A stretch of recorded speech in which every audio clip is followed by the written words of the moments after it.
Hola amigos, bendiciones, un cordial saludo para todos en este precioso día. Gracias una vez más, pues, por conectarse a tu canal de YouTube, Tesoro del Cielo.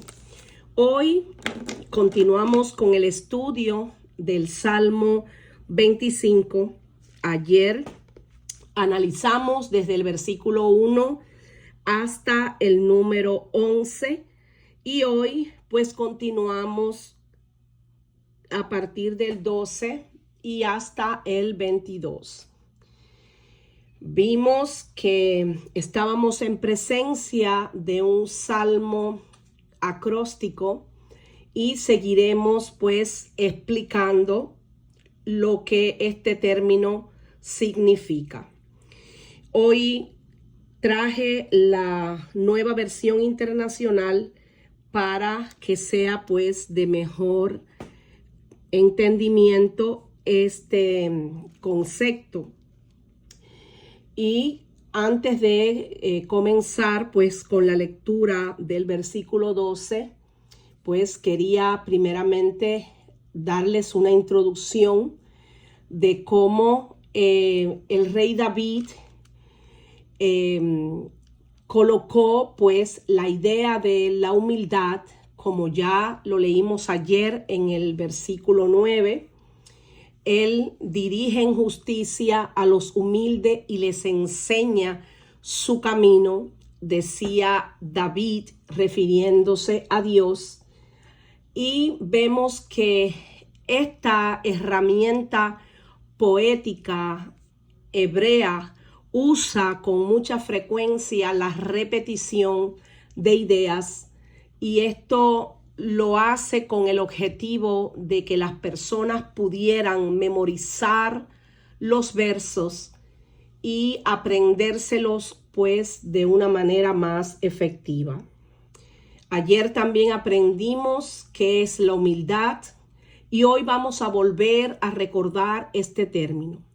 Si queremos ser humildes, lo primero que debemos hacer es conocer el concepto. No podemos poner en práctica algo que no conocemos. Podemos tener alguna idea acerca, por ejemplo, de la humildad, pero vamos a estar mucho más claros en cuanto al verdadero significado cuando lo estudiemos. Y ayer analizábamos que humildad es esa virtud que consiste en el conocimiento de las propias limitaciones y debilidades y en obrar de acuerdo con este conocimiento. También significa sumisión y rendimiento. Este concepto, junto a la idea de un temor reverente de Dios, están estrechamente relacionados, porque esta persona que es humilde y reverente puede esperar el favor, la guía e instrucción de Dios y gozar de su bienestar. David describió las bendiciones materiales y terrenales que a menudo llegan a los humildes y reverentes. Sentimos que quizás David dijo esto con fe, aunque su situación actual era mala. Confiaba en que el bienestar y la bendición para sus descendientes llegarían en el tiempo perfecto de Dios. Antes de entrar en la lectura del Salmo, después de esta breve introducción, hoy quería mostrarles lo que, como bien les dije, ayer estuvimos estudiando con respecto a por qué este Salmo 25 es conocido como un salmo acróstico. Estamos en presencia de un salmo acróstico o salmo alfabético porque es una composición poética en la cual cada línea o cada serie de líneas comienza con una letra del abecedario hebreo en forma sucesiva desde la Aleph, que es la primera letra, hasta la Taf, que es la última letra. Son estrofas o versos con un estilo poético que se arreglan de acuerdo al orden de las 22 letras del Aleph Bet, que es el alfabeto hebreo. Su propósito, según se cree, como bien les dije, era el de ayudar a la memorización y fomentar el aprendizaje de los poemas. Por ejemplo, vamos a comenzar la lectura de este versículo de la segunda parte, el número 12. Vemos que aquí aparece este término mem, que lo vamos a resaltar. Esto precisamente se refiere a la letra M. Acá podemos ver otro num, refiriéndose a la letra N, en el caso del abecedario en español. Aquí Samef, refiriéndose a la S, y así sucesivamente. Yo les traje una muestra. Vamos a leerlo primero en el nombre del Padre, del Hijo y del Espíritu Santo. ¿Quién es el hombre que teme al Señor? Será instruido en el mejor de los caminos. Tendrá una vida próspera y sus descendientes heredarán la tierra.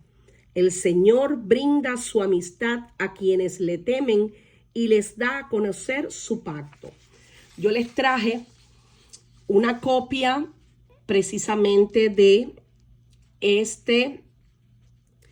estos mismos versos, pero escritos en hebreo.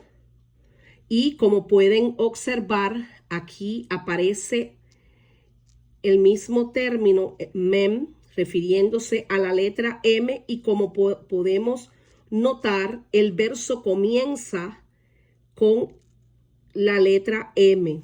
En el caso del versículo 13, nun comienza también con la letra N, y en el verso 14,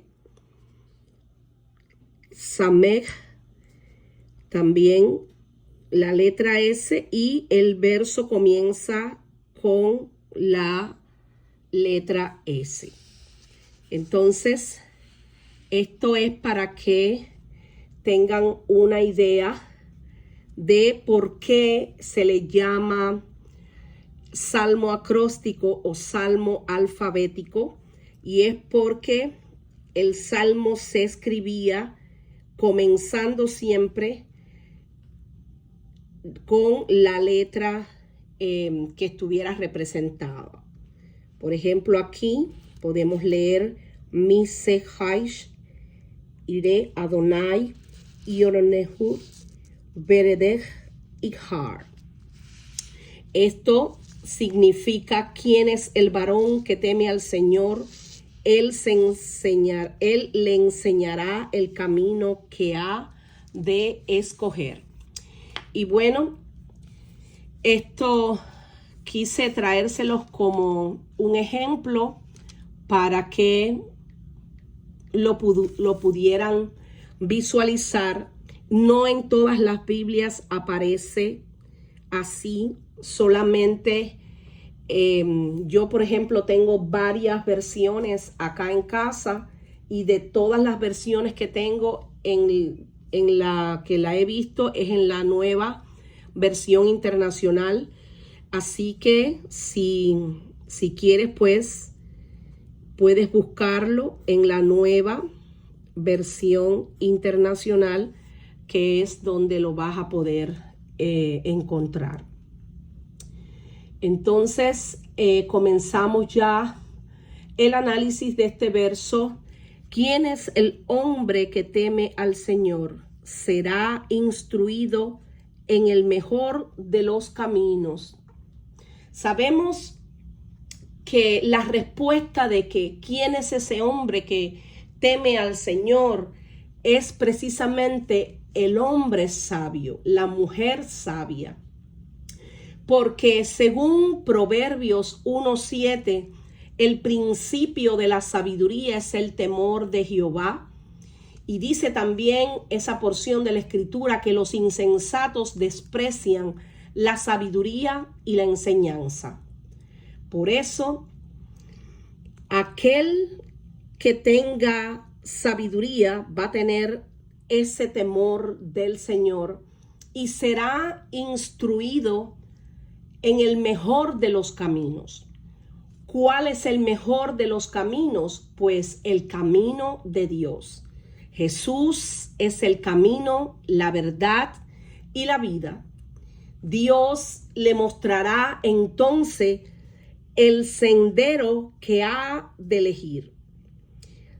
Por eso dice, será instruido en el mejor de los caminos, pero será instruido por el mismo Dios. Esta comunión íntima y estrecha que sostenemos nosotros los hijos de Dios son precisamente, como dice esta escritura, con aquellos que tenemos ese temor de Dios, porque ese temor es un temor reverente, no es miedo, es un temor de respeto a nuestro Señor.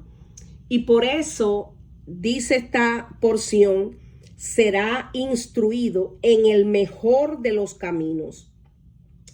El mejor de los caminos, porque Dios también dice en su palabra, en Proverbios 14:12, que hay camino que al hombre le parece derecho, pero su fin es camino de muerte. Es decir, que no es en cualquier camino, no es en el camino que nosotros escojamos, es el camino que Dios ha determinado para nosotros. Ese camino estrecho, ese camino angosto que dice la Escritura que pocos son los que lo hallan. Por eso hay un vivo ejemplo también en la palabra de Dios de un hombre de fe que era el padre de la fe, Abraham, quien era el amigo de Dios. Y Dios lo escogió, pero cuando analizamos el libro de Isaías 41:8, voy a dejarles por acá la nota para que después lo busquen. Dice, ponerlo por aquí. Isaías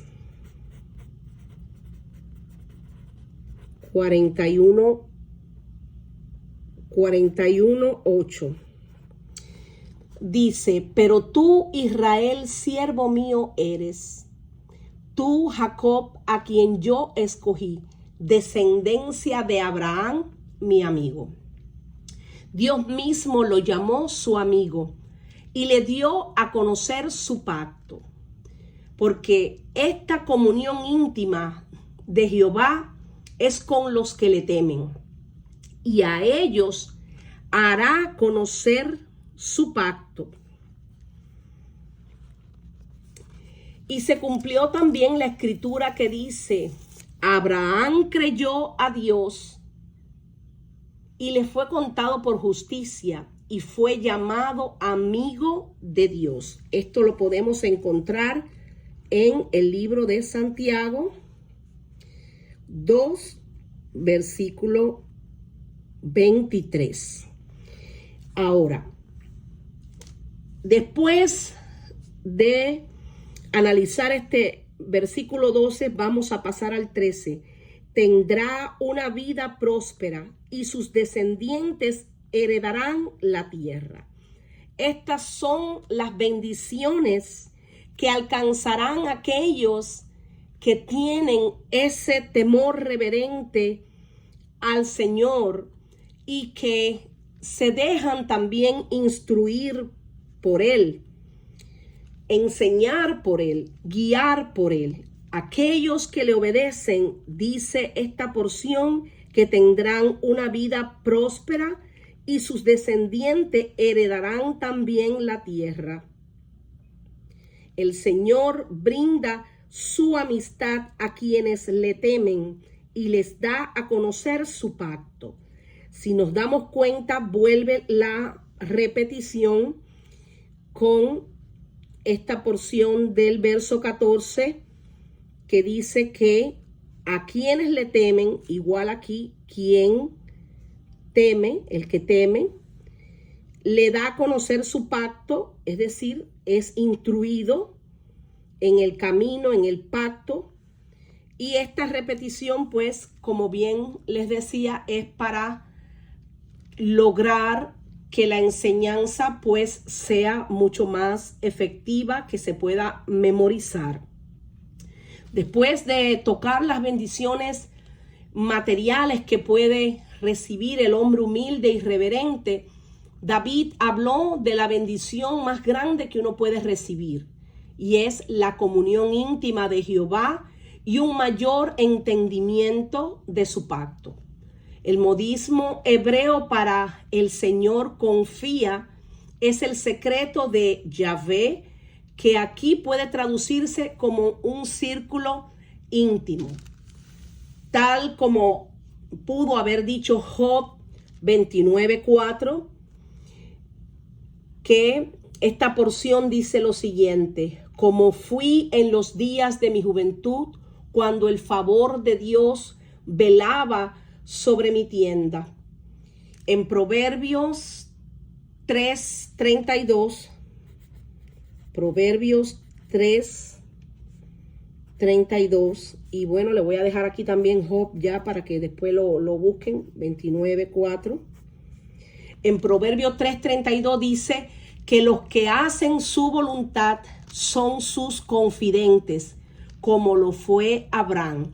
Y bueno, vamos también a analizar rapidito el pasaje de Génesis a partir del verso 18-17. Hoy les voy a recomendar que después, con más calma, estudien todo ese capítulo de Génesis 18, porque está sumamente hermoso y sé que les va a ser de gran bendición. Pero bueno, aquí vamos a analizar específicamente esta porción que dice lo siguiente: encubriré yo a Abraham. Eso es Dios pensando en lo que iba a hacer cuando él decidió que la destrucción ya venía sobre Sodoma y Gomorra. Pero como bien dice esta porción, que aquellos que le temen al Señor serán instruidos, y Dios mismo les brinda su amistad y les da a conocer su pacto. Aquí podemos ver un ejemplo de cómo Dios quiso decirle a Abraham lo que él ya había determinado hacer. Y esto lo vamos a encontrar en Génesis 18:17. Dice lo siguiente: y Jehová dijo, encubriré yo a Abraham lo que voy a hacer, habiendo de ser Abraham una nación grande y fuerte, y habiendo de ser benditas en él todas las naciones de la tierra, porque yo sé que mandará a sus hijos y a su casa después de sí, que guarden el camino de Jehová, haciendo justicia y juicio, para que haga venir Jehová sobre Abraham lo que ha hablado acerca de él. Dios mismo sabía que Abraham cumpliría con ese pacto que Dios hizo con él, pero que no solamente lo guardaría profundamente en su corazón, sino que también se lo haría saber a sus hijos, a su descendencia, a sus familiares, a sus siervos. Por eso la comunión íntima de Jehová es con los que le temen. Esto nos recuerda que hay realidades del conocimiento cristiano y la experiencia que solo conocen aquellos que tienen nueva vida por el Espíritu de Dios. Pero el hombre natural no percibe las cosas que son del Espíritu de Dios, porque para él son locura y no las puede entender, porque obviamente han de ser discernidas espiritualmente.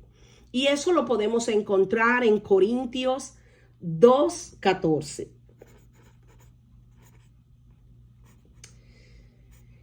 Explicar esos secretos a los que no tienen el Espíritu de Dios es como explicar los colores a una persona débil visual o ciega, o las armonías musicales a una persona que sea sorda. Hay pasajes secretos de amor entre Cristo y el alma del creyente que no sería lícito pronunciar cuando no hay, por ejemplo, un gran compañerismo y esa profunda bienaventuranza que tenemos nosotros, los hijos de Dios, de poder establecer una relación íntima y estrecha con Dios. En el pasaje de Génesis 13, que también se los voy a dejar acá para que luego con más detenimiento lo estudien, podemos analizar mucho todo lo que dice este verso del 12 al 14. Se los voy a tratar de leer lo más rápido que pueda para no extenderme mucho. Y cuando vamos a ese pasaje, si tienes tu Biblia, lo puedes buscar para que te sea mucho más fácil, pues, comprenderlo. Vemos que Abraham y Lot se separan. Lot era el sobrino de Abraham. Sabemos que ellos vivían en la misma región y hubo contienda entre los pastores del ganado de Abraham y los pastores del ganado de Lot. Y también se dice en esta porción que el cananeo, el fereceo habitaban entonces en la tierra. Hubo un momento en que Abraham le dijo a Lot que no haya entre nosotros altercado, que entre tus pastores y los míos no haya ningún tipo de división ni de contienda, porque nosotros somos hermanos. Entonces Abraham le da a escoger a Lot la tierra. Le dice: no está toda la tierra delante de ti, yo te ruego que te apartes de mí. Si fueres a la mano izquierda, yo iré a la derecha, y si tú a la derecha, yo iré a la izquierda.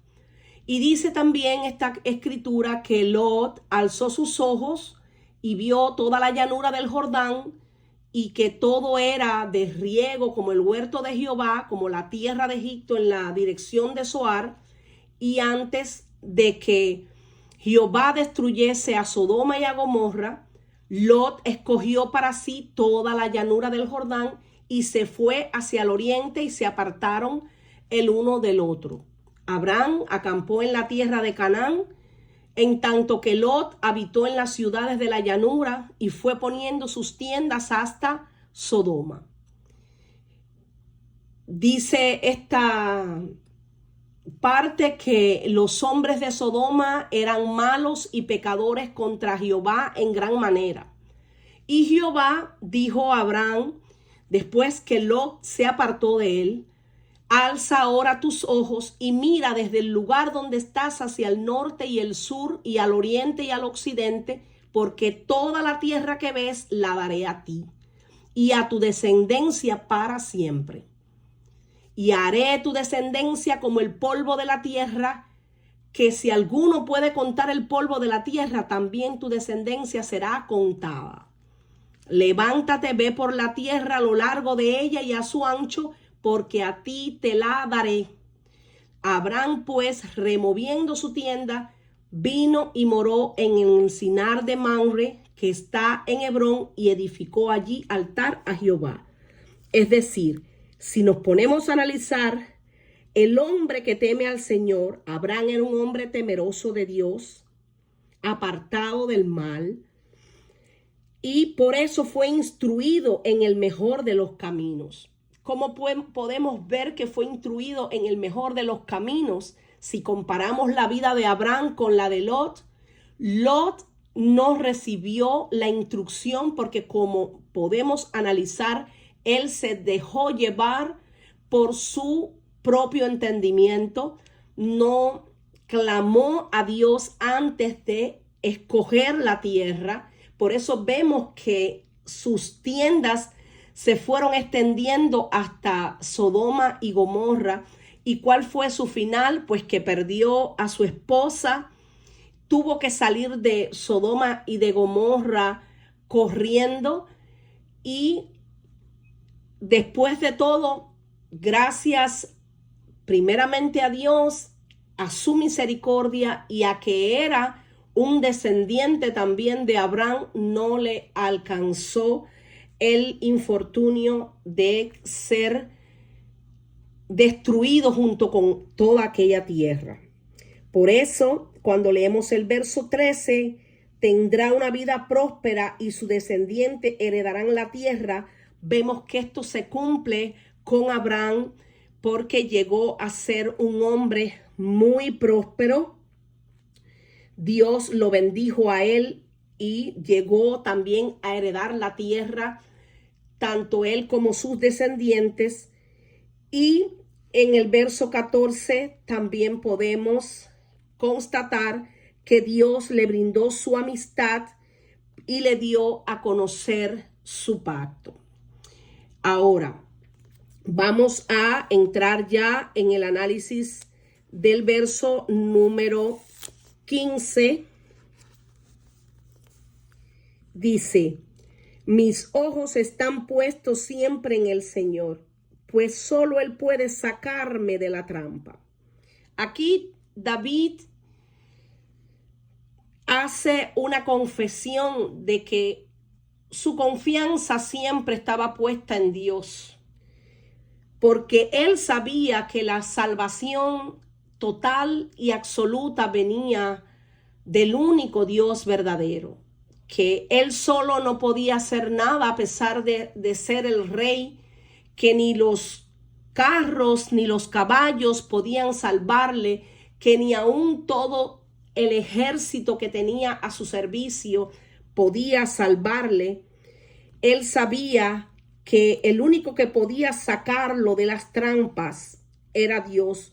Por eso sus ojos estaban puestos en el Señor. Y esto me acuerda de esa porción de la Escritura que dice: puesto los ojos en Jesús, que es el autor y consumador de la fe, poniendo la mira siempre en las cosas de arriba y no en las de la tierra, buscando primeramente el reino de Dios y su justicia, porque todo lo demás va a venir por añadidura. Esto también es una añadidura, que Dios nos ayude en nuestros problemas, que Dios nos guíe, que Dios, aun cuando podamos caer en trampas, Dios sea el socorro, el auxilio, que sea Él el que nos libre. David dijo esto como una declaración de hecho y como una oración también para el futuro. Él sabía la importancia de mantener la atención de su mente y alma hacia Jehová. Los ojos de su entendimiento estarían puestos hacia Dios. David mira con confianza y espera con esperanza. Podemos agregar a esta mirada de fe y esperanza la mirada obediente de servicio, la mirada humilde de reverencia, la mirada de admiración y asombro, la mirada estudiosa de meditación y también esa mirada tierna de afecto hacia Dios, porque Él sacará mis pies de la red. David estaba convencido de que el único que lo podía librar de cualquier trampa del enemigo y de cualquier situación, por difícil que fuera, era Dios. Esto nos recuerda que este salmo fue escrito en una época de angustia en la que David todavía se sentía atrapado. Sus pies aún estaban en la red que sus enemigos le habían puesto. Si lo aplicásemos a los tiempos actuales, a los que estamos viviendo, podríamos decir que nuestros enemigos nos enredan en sus comentarios malintencionados, en sus chismes y acusaciones horrendas, en sus habladurías malsanas, con el objetivo de atraparnos en su odio desenfrenado, en sus raíces de amargura y falta de perdón.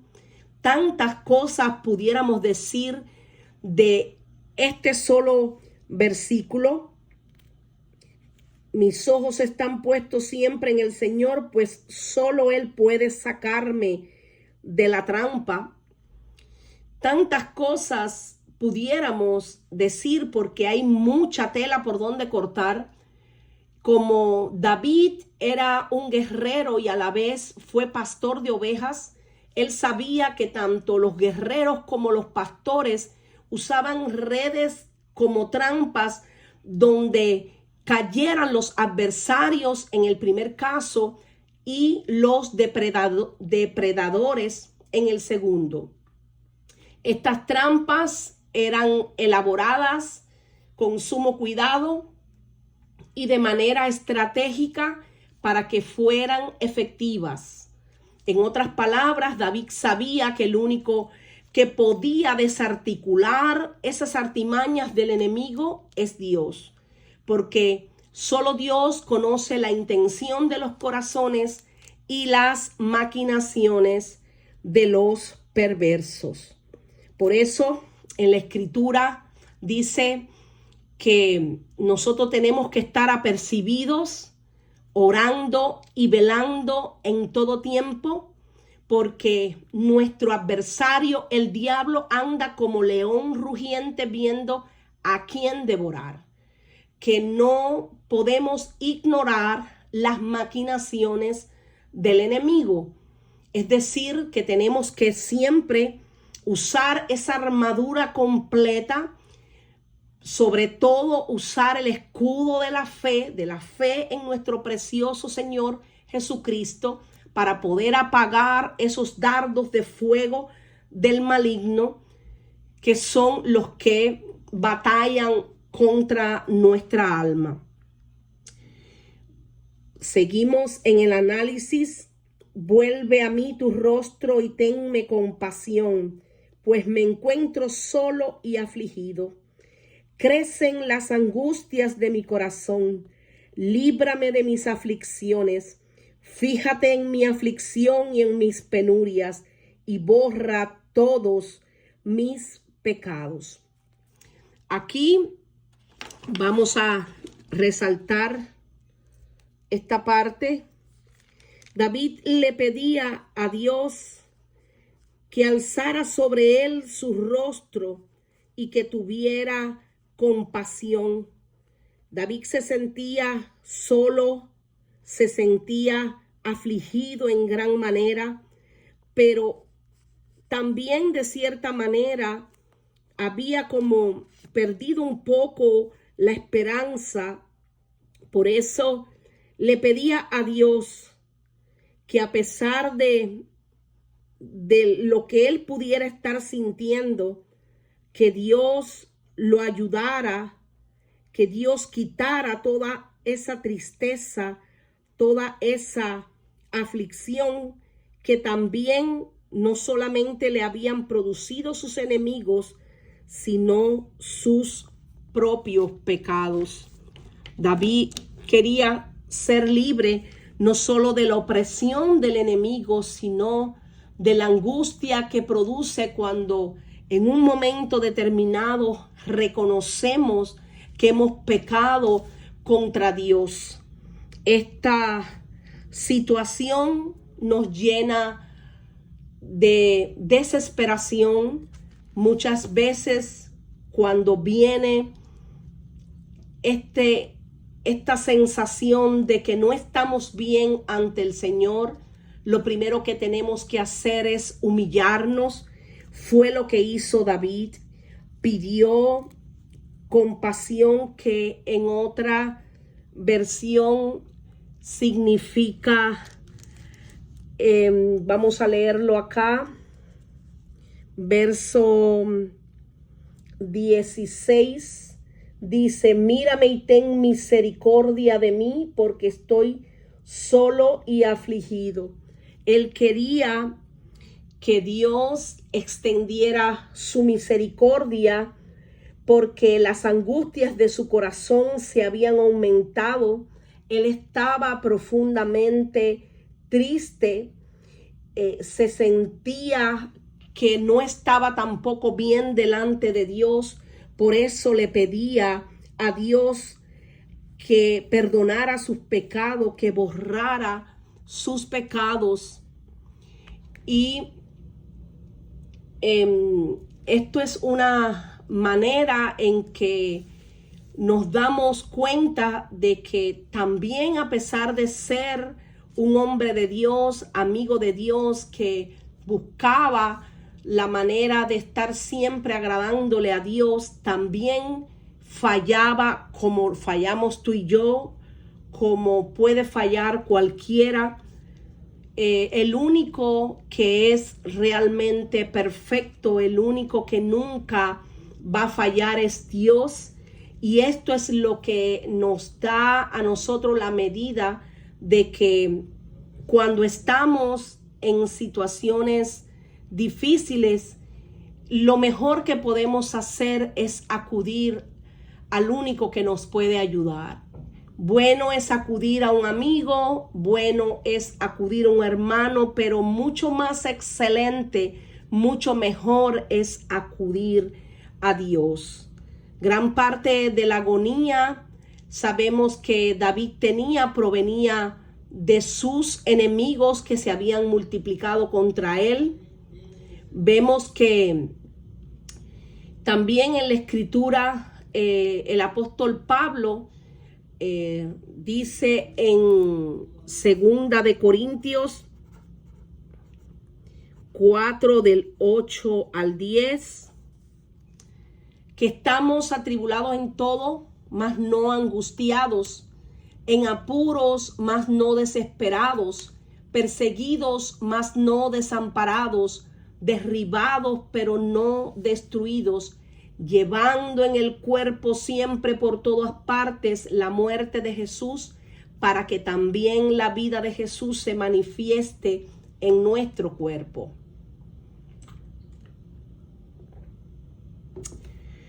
David le pedía a Dios que perdonara sus pecados.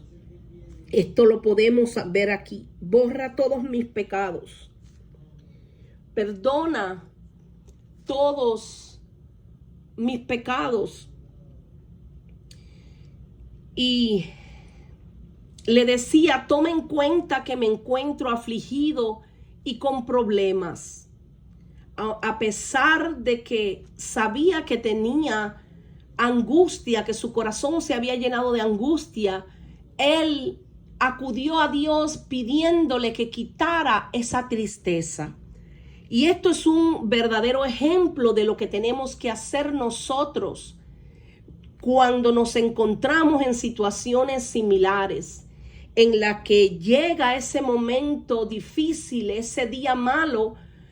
No es que solamente vamos a clamar a Dios cuando estemos en problemas. Ciertamente tenemos que tener una relación íntima y estrecha con Dios en todo tiempo y en todo momento. Pero especialmente lo que más me llama la atención es que David acudió a Dios pidiéndole a Dios ayuda.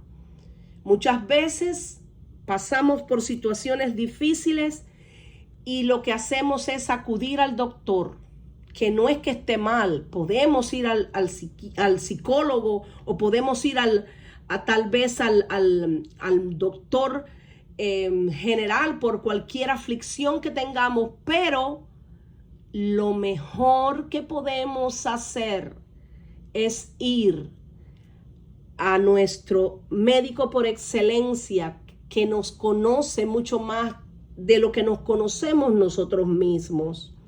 David sabía eso. David no acudió a sus amigos.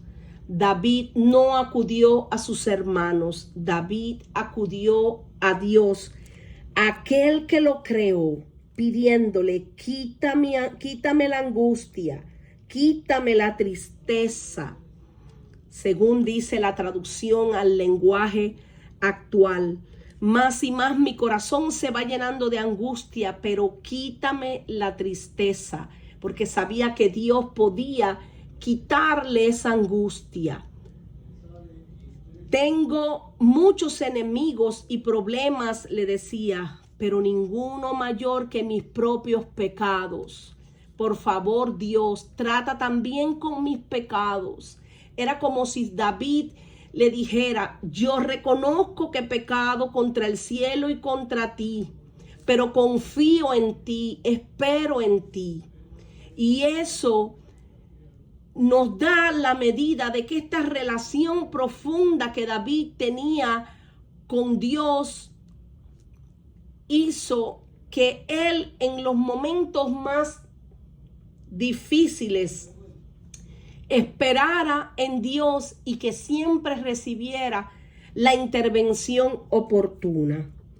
Mira cómo se han multiplicado mis adversarios y cuán violento es el odio que me tienen. David se quejaba, pero no se quejaba con cualquier persona. David se quejaba directamente con Dios. Por eso, cuando analizamos este otro verso que está acá, miren lo que dice el número 20. Protege mi vida, rescátame, no permitas que sea avergonzado, porque en ti busco refugio. David sabía que la verdadera protección viene de Dios. Él sabía que Dios es el único refugio seguro. Por eso, cuando analizamos este mismo verso, el número 20, en la Nueva Traducción Viviente, vamos a analizarlo acá. Miren cómo dice: protégeme, rescata mi vida de sus manos, no permitas que me avergüencen, pues yo en ti me refugio. Mira cuántos enemigos tengo y de qué manera despiadada me odian. David estaba angustiado y esa angustia se evidenciaba por dos razones. La primera, porque sus enemigos lo odiaban. La segunda, porque aquello lo había llenado de angustia, de tristeza profunda, y lo había hecho pecar contra Dios. Él quería que Dios los redimiera. Él necesitaba esa intervención oportuna. Y decía, porque en ti confié, porque en ti he esperado. La dificultad actual que soportaba David no le impedía confiar y servir a Dios. Esta era una relación profunda con Dios, no una que se dañara fácilmente o se separara por la decepción. Por eso, cuando analizamos el verso 21, sean mi protección la integridad y la rectitud, porque en ti he puesto mi esperanza. David quería seguir siendo un hombre íntegro. David seguía pensando en que lo mejor era actuar con rectitud, en no vengarse de sus enemigos. Él sabía que su esperanza, que su defensa venía de Dios. Por eso, cuando analizamos este mismo verso, pero en la traducción al lenguaje actual, dice: en ti he puesto mi confianza, mi honradez y mi inocencia me harán salir victorioso. Aleluya, aleluya, qué hermoso. Y analizándolo en la Reina Valera dice: integridad y rectitud me guarden, porque en ti he esperado. Él sabía que la mejor decisión era esperar en Dios, era esperar que Dios lo defendiera. Porque, como bien dice la Escritura, aunque 1000 gigantes acampen contra mí, no temerá mi corazón, porque tú estás conmigo. Aunque el enemigo venga como un río, Jehová de los ejércitos levantará bandera de victoria. Por eso, David depositó siempre su confianza plenamente en Dios, sabiendo que de él venía su socorro. Y esto me recuerda ese versículo que dice: alzaré mis ojos a los montes. ¿De dónde vendrá mi socorro? Mi socorro viene de Jehová, que hizo los cielos y la tierra. No dará mi pie al resbaladero, ni se dormirá el que me guarda. No se dormirá el que guarda a Israel.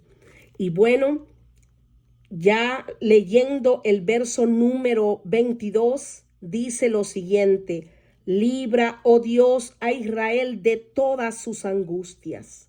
David sentía un amor profundo por el pueblo.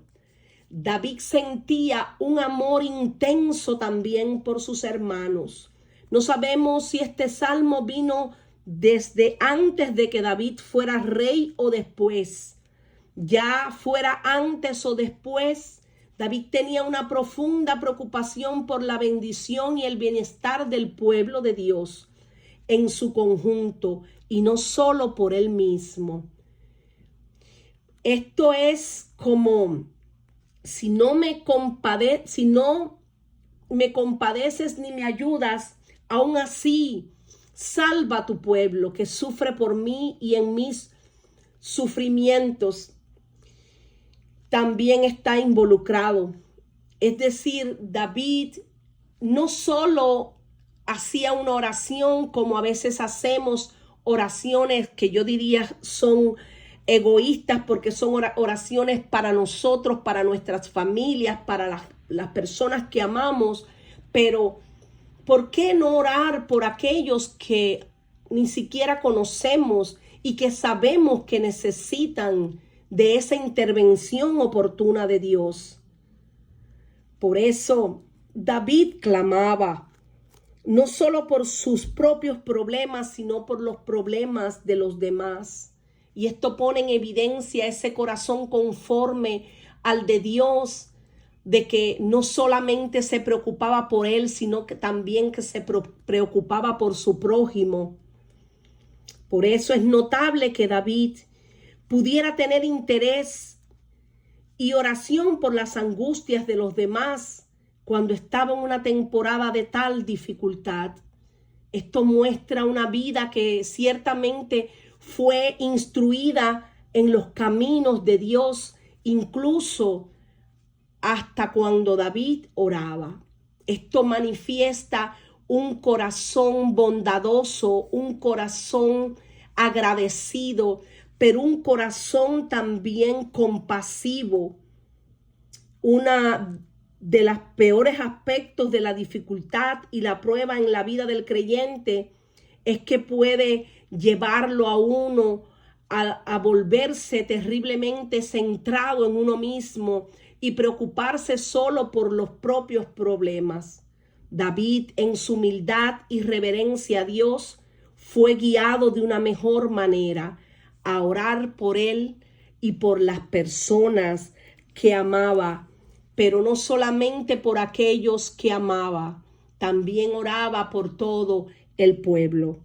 Y acá, cuando se hace referencia a Israel, al pueblo santo de Dios, sabemos que también nosotros como cristianos estamos llamados a orar por Israel, a pedir por la paz de Jerusalén, que sea la paz sobre sus muros, que todas las familias de Israel sean benditas, que todos los israelitas, donde quiera que se encuentren, tengan la paz de Dios, que aquellos que no conocen a Jesús puedan conocerle.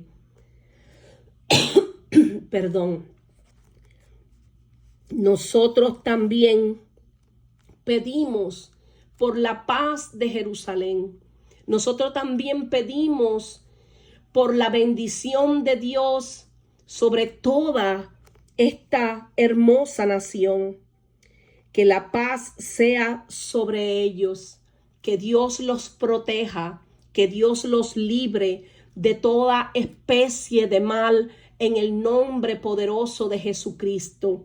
Que cese la guerra, que Dios los proteja en todo lo que emprendan, que donde quiera que estén, siempre la mano poderosa y protectora de Dios les cubra. Y bueno, mis amados, con este último verso terminamos el estudio de este hermoso Salmo 25. Espero que también les haya sido de gran bendición como lo ha sido para mí. Y bueno, solamente les pido que continuemos pues en oración, continuemos estudiando la palabra de Dios.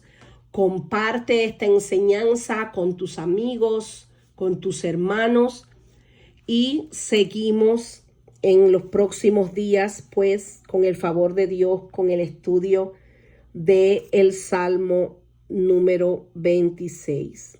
Que el Señor les bendiga, que el Señor les guarde, que tengan todos un excelente día. Muchas gracias por conectarse. Bendiciones.